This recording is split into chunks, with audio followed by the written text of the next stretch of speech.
She's from UPenn. I got to see a little bit of this a day or two ago. You will enjoy this. Thank you, Shirley.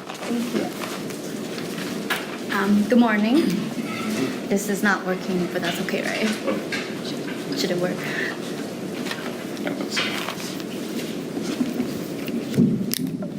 Testing. There you go.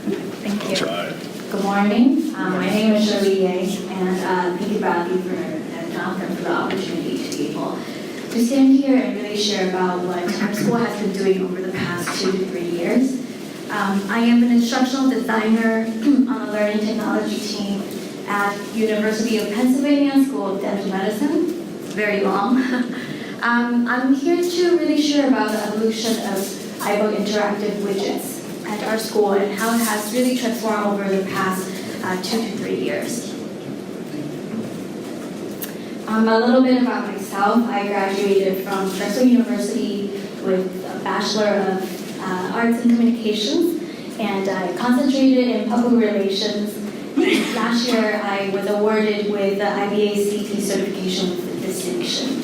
A couple of the softwares that I use, which really helped me get familiar with Type, is Articulatory Storyline, as well as Photoshop and Illustrator. I also have some experience with Final Cut Pro and some very basic understanding of HTML and CSS.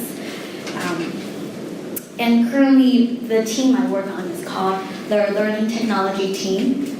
Our school has started the iPad initiative back in 2015, and we have about 30 iBooks that we created, and we maintain it every year, and the faculty comes back to us every year and say, here are the updates, can you push it out in 3 days?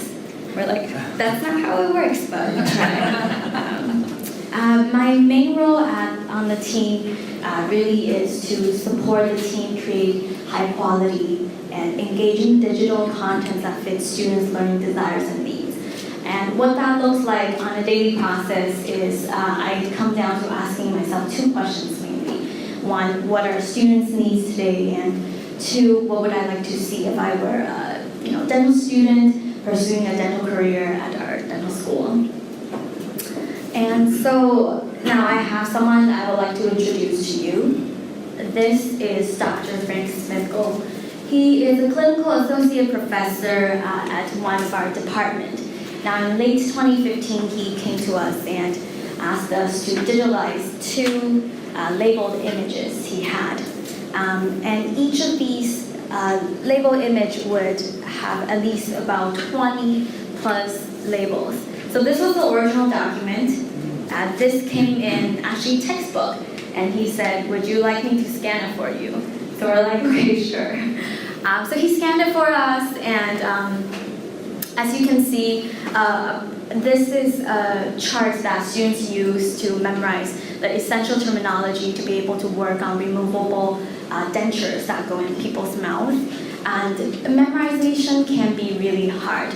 Now, upon examining this image, you can see that a couple of the weaknesses include 1, the labels and identification are actually separated. So once you locate, let's say I want to look at what D is, you have to go back into the text and read what D is. And secondly, I think the image at 100% blown up, it's very pixelated. It's really hard to see, what it's really showing you. It's hard for you to see. It's hard to see what exactly you're looking at, let alone to say the small details of these graphs. And this design doesn't allow interactivity, whether in PDF or in print. Students can't really interact with the graph. So after discussion, we created for him version 1 in early 2016. So this we created right off of iBooks Author app. We created with the interactive image widget. And now we have made some improvements. Interactivity is now integrated to part of the widget. You can see now the labels and identification are grouped together. It's easier for students to see, what A is really about. The design allows certain level of interactivity, and even the image is now full screen, so students can see a little clearer on the iPad and what they're looking at. There is, however, definitely a couple of things that we kept in the back of our head thinking, once we get back to this, we're going to improve the image. Even though it's full screen, it's still very, very pixelated. Secondly, there's a lot of bubbles floating around. So as you can remember before, I said there's at least 22 labels per image. So I had to overlay, A on top of A to make the screen a little clearer. So with the chance, in 2016, we were introduced to MoHype, and with the software, we were able to update the widget, and this is our version 2. And with our version 2, we were able to add aesthetics on top of interactivity. Now you can see the identification are hidden until the students click on the bubbles. Furthermore, the screen is now a lot clearer. There's nothing crowding it too much. And one other thing I was asking myself as I was designing this widget was, what is something that I would want to add as a new feature? What is something that would be useful for me if I were studying for dentistry with exams on a weekly basis and a bunch of classes and labs to attend?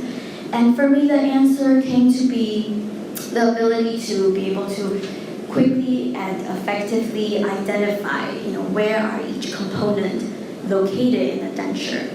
So that's why we added a new feature to color code and categorize each of these bubbles. So now students can click on the red button and see where are all the rest components located within a denture.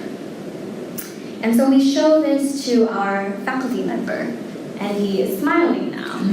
And his exact words, and I did not, this is not hyperbole, exact words he said, I can't wait to share with my students, I'm going to make sure they use it, and this is so fun. He actually asked us, I'm going to, present it in our first class and make sure our students know how to use it, so they use it. We were definitely really glad to see that. I think this taught us that the more we incorporate students' learning needs and desire into consideration while making a widget, they're more genuinely going to use it. And once faculty see the value and significance in that, they're more willing to become a true ambassador of your team and your product. Now, interesting enough, right before I came here for this conference, I was working on a demo version 3 for this upcoming year. So here I have for you our version 3 for academic year 2018. A couple of the changes we made include, as you know, the dentures, you have upper set and lower set. It's called the maxillary and mandibular, which I learned through creating this widget. We combined 2 widgets into one. So once students click maxillary, they are immediately swiped to the left or the right to look at more details. There, in addition to hidden identification, now the bubbles themselves are also hidden to really allow the screen to be as clear as possible. So then we'll click on the Show Components button, and that's when each bubble will pop up and color coded.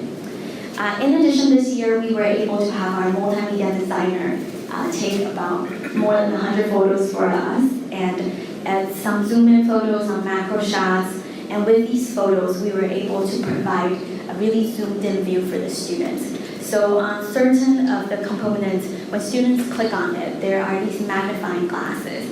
And when students click on a glass, it will pop them into a high-resolution, very up-close photos for them to see the detailed parts of these dentures and these components.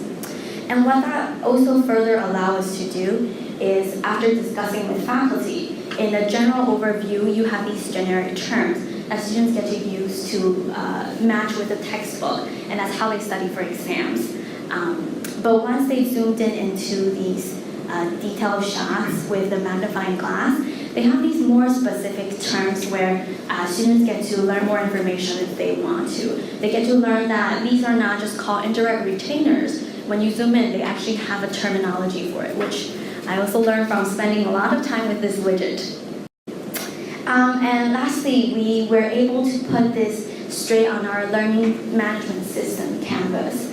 And so what that means is faculty can now assign interactive widget as a homework. Instead of having students go back, read pages and pages of text, or write a paper or take a quiz, he or she can have them go back, play around on this interactive widget, and have that be as their grade. Now, I think with the newest version, we were able to give faculty the greater flexibility in that they get to be the one to choose what to leave out and what to include, how specific they want to be and how generic it ought to be. And for students, they get to be the ones to decide, how they want to learn and in the sequence that they want to learn. As to before, when using the original document, it really just pure memorization. We're 4 versions in, and I am excited to see what Hype will enable us to create next year, not just with this course as well as other courses. And we have definitely discovered that this application can transform teaching and learning material to include interactivity, aesthetics, and flexibility. And with this application, we're now able to turn course material into something that students can interact with, and faculty can also customize to make it truly their own. Now lastly, before I end this presentation, I have to say, great ideas generally come from a group of people, and I really thank God for my wonderful teammates. This is the whole PDM Learning Technology team you're looking right here. On the left, that's our Director of Learning Sciences and Technologies, Jiawei Wu. He has been very supportive of all the investment I have put in this project. And on the right is our multimedia designer, and she has been helping me with all the photography and editing. They don't know they're going to be on the screen, but it's okay. Thank you. Thank you so much.